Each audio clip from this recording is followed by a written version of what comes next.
Hello, I'm Joe. And like everyone else, I love original characters. I love drawing them, I love learning about them, I love writing lore for them, I love designing them. And if you're an artist, I'd bet money on the fact that you have a bunch of characters of your own. So a couple months ago, when I was trying to come up with an idea for a video, I thought it would be a fun challenge to take some of your characters and just try to redesign them a little bit. It would serve as a little exercise to get me back into my character design rhythms, since school has been absolutely decimating my free time. At least working on this video was a really fun break from it. Before I get into any of the characters though, let me explain how I approached redesigning them, because it was a tiny bit different than how I have before. In previous redesign videos, I look at a given character hypercritically and point out everything I don't like about them. Whenever I draw them, I try to not only give my own spin on the design, but I also attempt to fix it. I'm not going to be doing that here. Instead of being super critical of these characters, I'm going to be using them as a base for me to jump off of for their redesigns, utilizing the original design, their backstory if they have one, and notes that the original artist gave to me. It's like these people handed me their character with a brief description and told me, do whatever you want, go nuts. So I'm not going to be fixing anything per se, I'm just drawing my interpretation of these characters. If I get anything wrong about these guys or make a design that doesn't represent them, I'm sorry, I tried my best. But nonetheless, I'm happy with the work I did for this video. So let's go ahead and get into the first character.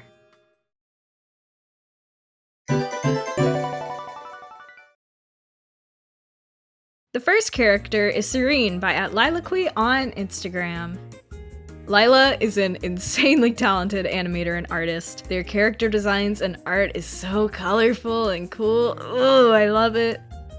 I picked Serine to redesign not only because their design intrigued me and I'm mutuals with Lila, but also because I made an art fight attack on another one of Lila's characters back in July, and my drawing looked so bad.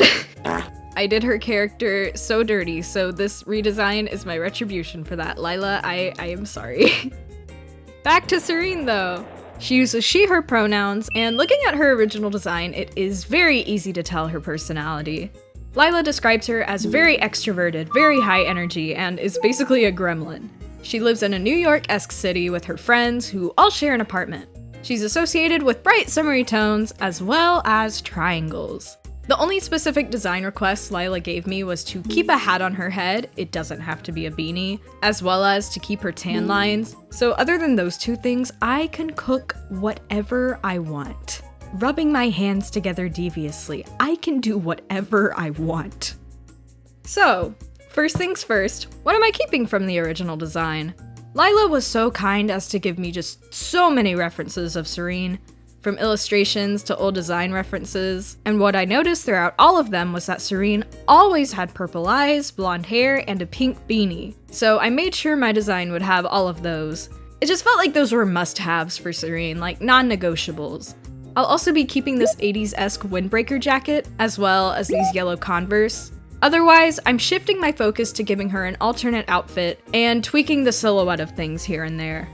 When starting the redesign explorations, I, of course, was using bright summery tones, but I also had a mental note of incorporating triangles wherever I can. With Lila's Serine design, you can see she has triangles on her top, her shorts, and her shoes, but instead of using triangle patterns, I instead attempted to incorporate more triangles and sharp edges into her silhouette. I made her tiny braids longer and I shaped them to have sharper edges. I also changed her top from this tight-fitting sports bra to a slightly looser cami top, where I made the chest areas into triangles. I don't know how to word that, just look at the screen. Triangles. I also knew I wanted to give her more accessories, so I started with a triangle necklace, of course. I tried adding triangles and sharp edges to the windbreaker, and as a break from all the sharp lines, I added leg warmers to lean more into an 80s aesthetic, and also just as a little treat for myself. Getting more specific with colors, Serine is super colorful, and when planning out her palette, I wanted to make sure it stayed pretty cohesive. The main palette I wanted to stick to was pink because of her beanie, yellow because of her hair, and teal as a reference to the original top she had. The only problem with this palette was that it didn't include purple, the color of her eyes. and I didn't want her eyes to be the only purple thing, but I also feared adding another color would be too much. This is just the sunset shimmer dilemma again. It's been almost 2 years and purple is still giving me trouble. I thought of changing her eye color to be teal so it can match better with the top that I was giving her, but the eye color is non-negotiable, so I can't touch it. What I did instead was I added a purple band-aid to her leg, as well as adding some purple to the windbreaker. That way the eyes weren't alone anymore. I was afraid it would be too much, but it wasn't. It looked pretty good. I feel like the pink helped balance it out a lot. In general, I try my best to not leave any color on the design alone. Sometimes it has to happen, but I'm gonna try my best to repeat them. I added a bunch of varying colors to the accessories, but they can be found somewhere else on the design. I feel like this is an outfit Serine would wear when she's in the city and her friends keep her away from any grass so she doesn't risk getting her clothes dirty. Maybe they're going shopping or they're just going to another friend's apartment. But either way, she wants her clothes to be cute but light so she can move however she pleases. If she wants to cartwheel in the middle of the sidewalk, damn it, she will, and she won't care that everyone is just slightly judging her for it. I think the word gremlin makes me think that she's a little gross, but like, slash pause. Like, it's not to a concerning degree, she just doesn't know how germy some things can be. Love her for it, though. And with that, we have my redesigned Serine. I created both an illustration of her with and without her jacket just to show off all the details. I love her, and I care for her so much. The story she's in seems to be pretty chill, and Lila, please keep it that way. I don't want anything bad to ever happen to her. I hope you like this design, and now we can move on to the next one.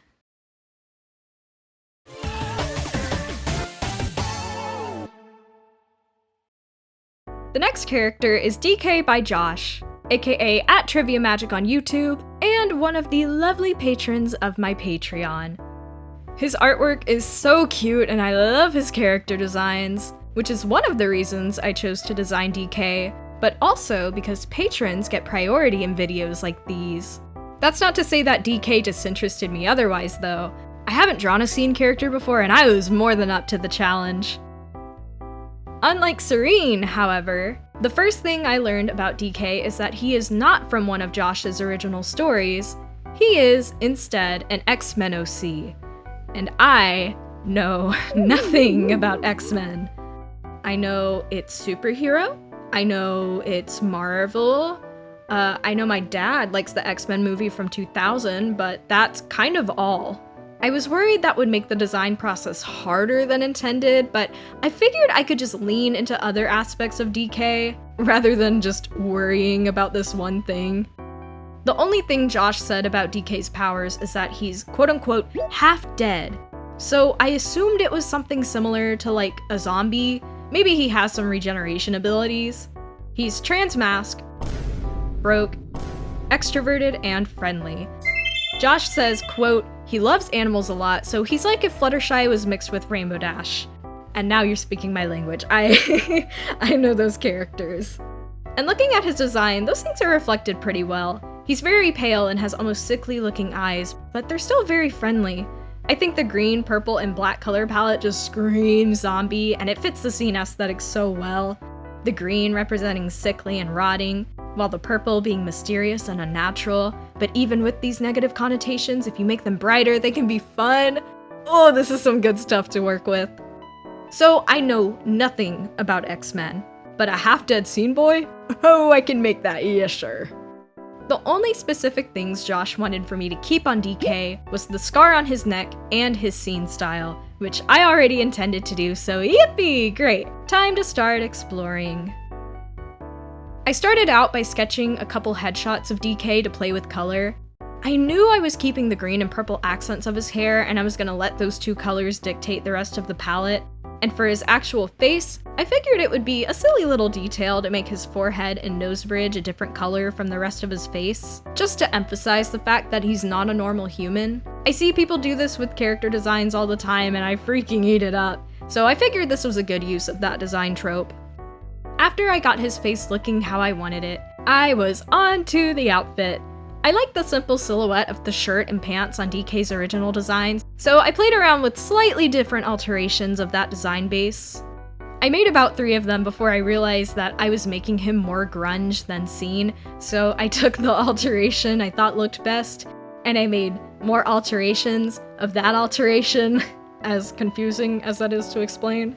The main changes I initially made were to the color of his shirt and his pants.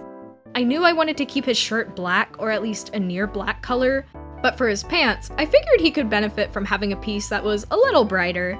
The first color I played around with was an army green, but that didn't feel scene enough, so I changed it to a couple different shades of purple, and I liked those a lot better. I also gave him a pair of striped arm warmers for a little bit of contrast against the dark shirt. I knew I wanted something on his arms, and I originally thought it would be a fun idea to give him skeleton fingerless gloves, but I had already developed the idea of making his shirt a ribcage, and I thought doing both may be too much. In retrospect, I think it would have been fine, but I still like the arm warmers I gave him. I think they complement the checkered belt he has, at least. One of the only accessories I kept directly from his original design was this purple necklace that he wears. It really caught my attention because it's not exactly a scene-feeling necklace. From what I could tell, most scene fashion tends to use handmade, beaded jewelry, and if it's not that, it's something like a chain with an iconic, big charm attached to it. This was neither of those options, but it still fit with the character a lot. It got me thinking, what if there's a story behind this necklace? Maybe the necklace belonged to someone that he used to know and he's no longer in contact with. Maybe it has something to do with the way he controls his powers. Or maybe he wears it as a reminder of something he can never change about his life, as a sign of something deeper going on within him. I don't know, I like this necklace. I think it would be cool for it to have some sort of importance. This is my DK headcanon. Other accessories I included was a green belt, some candy bracelets and necklaces, fishnets under his pants, and a plush keychain hanging from his belt loop. I have been so obsessed with this kind of detail recently, both in real life and in art. If you see me walking around campus with the belt, you will definitely see a little plush hanging off of it. I see a lot of people make scene OCs nowadays, and to be honest, I've never really gotten the hype. But when I was drawing DK, I finally understood. He high-key made me want to design my own. I've always admired this style of fashion from afar, but getting to study it and apply it to a character was so fun and satisfying, like I'm gonna be so real. I also went to Hot Topic at some point while I was making this video, and I could feel the gloves and the arm warmers and the overpriced candy bracelets calling out to me. I am a changed person. I really don't have much more to say about him, to be honest, but he was really fun to draw and redo. So here's my final DK! The perfectionist in me feels like I could have done a little bit more, but I'm still pretty happy with him. Josh, I hope I did him justice. And now for this video's final character.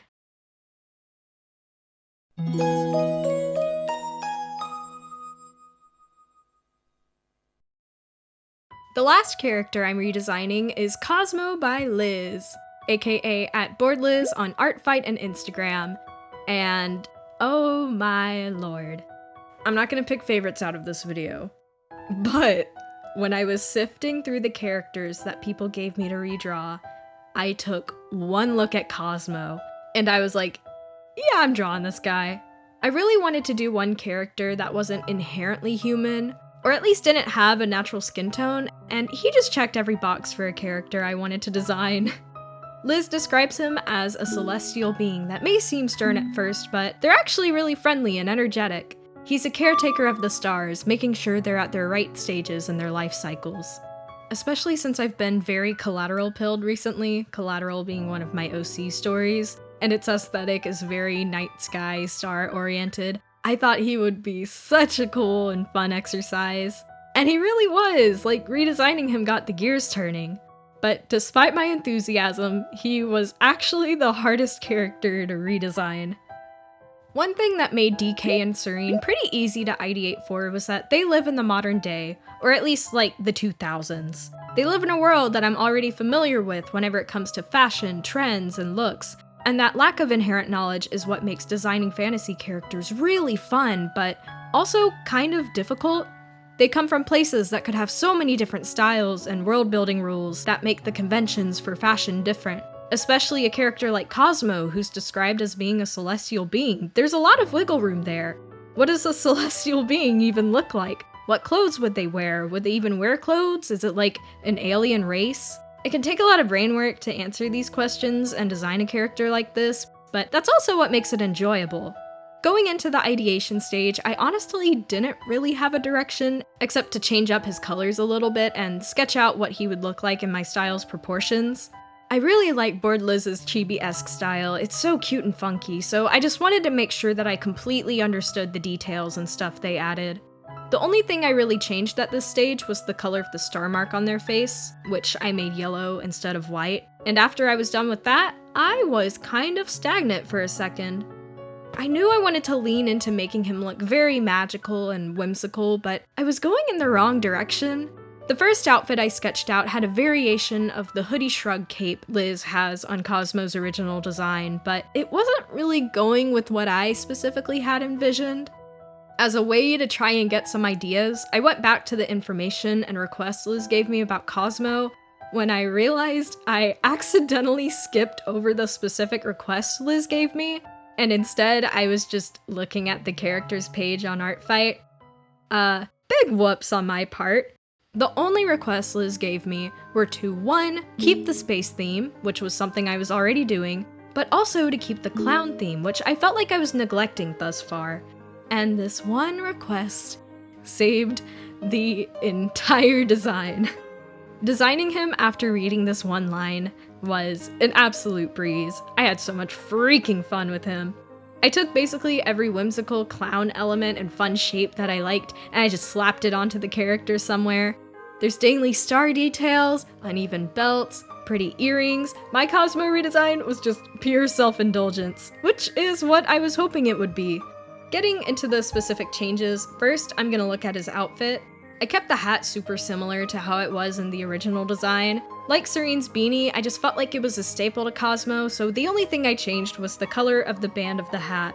Other than that, I pretty much built a completely new outfit from the ground up, while taking some details from the previous outfit here and there. The most specific detail I took from the previous design was the yellow line on the edge of his clothes, which is something I already love to do with fantasy outfits, so I added that in multiple places. I also wanted to make these over-the-shoulder triangle pieces an homage to his hoodie strings, since I felt like they were pretty iconic to the original design. But for everything else, I just turned my brain off and let my hand do whatever it wanted. I ended up with a design that was definitely reminiscent of like a fancy space clown, but also somewhat of a pirate, which I really like.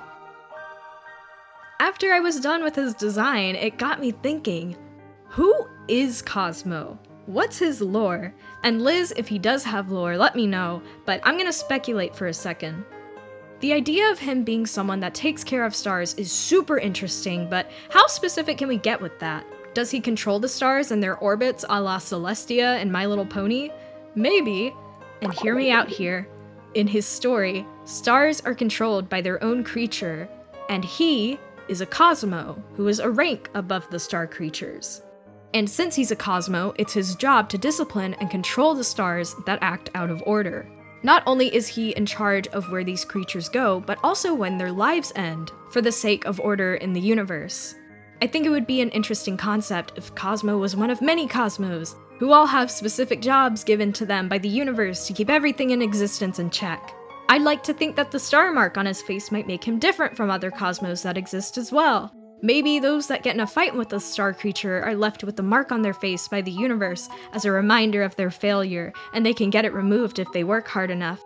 Maybe to right a wrong he's made, he requests to look over a huge, powerful star like Betelgeuse to demonstrate his power and dedication to order, but he ends up going in over his head and it takes a lot more to control than he thought, and he gets played by Betelgeuse. Can you tell I had fun with this character? Cosmo, I love you. I desperately want to see more of you. So, here's his finished design. I don't think it's perfect by any means, but I don't care. I had so much fun.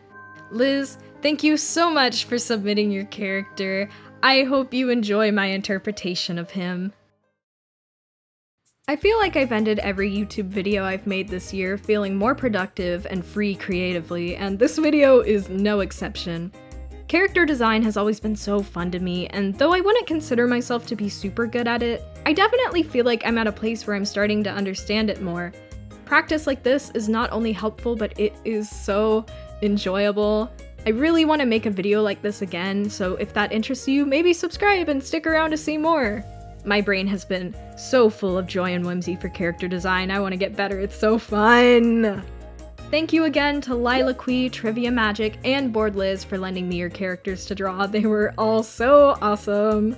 And thank you to everyone who submitted a character to be drawn. I got about 200 submissions, and I'm sad I don't have time to draw them all. And lastly, thank you so much to my $10 patrons, Cookie Cutter, Mac, TriviaMagick, as well as all of my other patrons for making this video possible. If you're interested in seeing my work and supporting me, as well as getting priority in videos like these, Patreon is a really good place to check out. I also have an Instagram and a Pinterest account you can follow. All will be linked in the description. Thank you so much for watching to the end. I have about 10 school assignments I'm procrastinating on to work on this video, so I need to go! Alright,